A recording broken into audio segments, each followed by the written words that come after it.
متابعينا الكرام، السلام عليكم ورحمة الله. ألن تصدق ما قاله مدرب منتخب قطر عن منتخب الجزائر بعد فوز منتخب قطر على لبنان؟ شيء يدعو للفخر.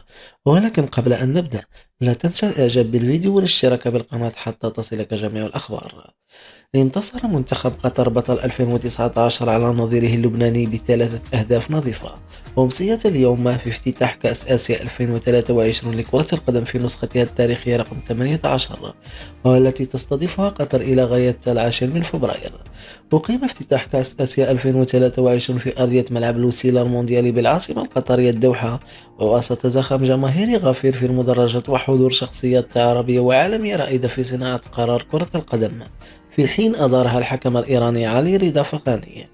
ومباشرة بعد نهاية المباراة وبالثلاثية، وفي الندوة الصحفي عقب نهاية المباراة، ارتأى صحفي جزائري أن يسأل مدرب قطر عن حظوظ منتخب الجزائر في كان كوت ديفوار، حيث جاء هذا السؤال بعد مجموعة من الأسئلة الموجهة لمدرب منتخب قطر.